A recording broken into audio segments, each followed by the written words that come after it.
All right, guys, Florida is an absolute blowout. It is a GOP tsunami blowout. The Republicans are crushing the Democrats. We're still waiting on an official call there, but gang, I've seen enough, as they say. I mean, this wasn't even a contest. The dam broke, and Republicans are taking over some of the bluest of blue counties in Florida. Republicans are crushing the Democrats in Duval County, in Hillsborough County, in Miami-Dade County, as we said they would, in Pinellas County. It looks like even Broward County may go red. Freaking Broward County. I mean, this is an absolute bloodbath. It's being reported that DeSantis won Miami-Dade mail-in vote, which is generally Democrat.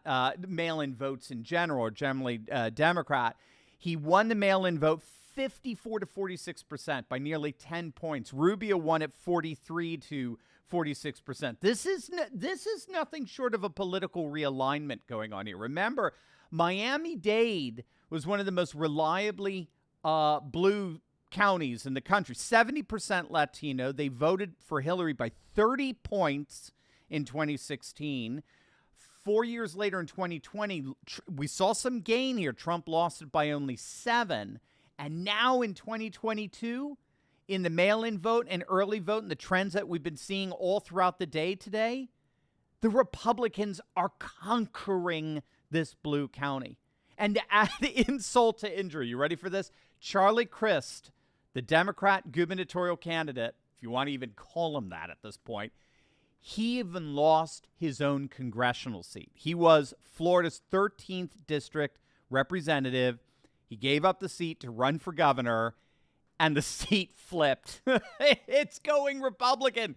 Anna Paulina Luna is going to take that seat away from the Democrats. So not only is Chris getting embarrassed in this gubernatorial landslide, he's also lost his own congressional seat in the process. It is a total defeat. And this really is, I'm not kidding here, this really is a political realignment in Florida. Political realignment that's happening all over the country, but most particularly in under the masterful guise of Ron DeSantis. In the end, Latinos, many Democrats, the majority of independents, white working class voters, white suburban women, they are all overwhelmingly voting for DeSantis because in the end, he stood up against the insanity of the woke left. We always have to remember, we talk about this a lot on our channel, we always have to remember that woke politics splits the left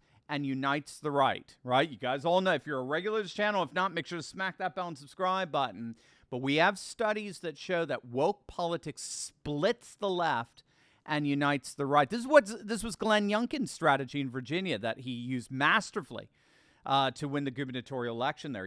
He pushed CRT. He pushed transgender athletes because he knew it forced McAuliffe to defend those issues that actually ended up splitting his base while uniting Youngkin's base. Every woke issue out there gets more or less a 50-50 split of Democrat support. So you talk about, whatever it is, CRT, biological males competing in women's, whatever it happens to be, you'll find that only about 50% of Democrats support it. 50% of Democrats are against it, right? Just think of someone like Bill Maher, for example, or Piers Morgan, even to a certain extent, Elon Musk would have considered himself part of the left until they went woke. Wokeness turns off, we have to remember, turns off the left tremendously, but at the same time, it's only turning off about half the left.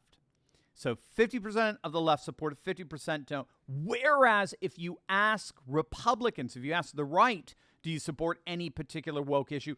Nearly 100% say, hell no, no way. So what does that mean? It means that Republicans are far more likely to vote against wokeism than the left is to vote for it. So this is the DeSantis strategy. This is what DeSantis has been doing ever since he took office, whether it was banning CRT from Florida's classrooms, standing up to the insane, the utterly insane LGBT radicalism of Disney, stripping Disney of its special tax status in Orlando, standing up on behalf of female athletes at the collegiate level, even taking on election integrity reform with appointing a special election police force.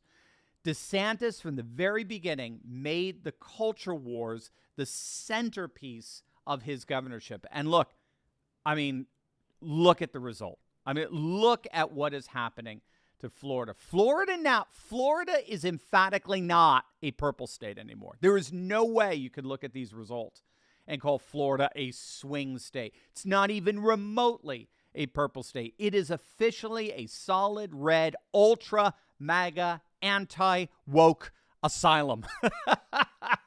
It's an official, hardcore, deep red sanctuary state. It's going to make it very, very hard for Democrats to win the White House again, having lost that many electoral votes for the foreseeable future. So well done, Governor Ron DeSantis, for showing every Republican across the nation how to get it done. And make sure, gang, to smack that bell and subscribe button. Make sure to continue to tune into this channel. I'll be giving updates all throughout the evening as the results come in. God bless.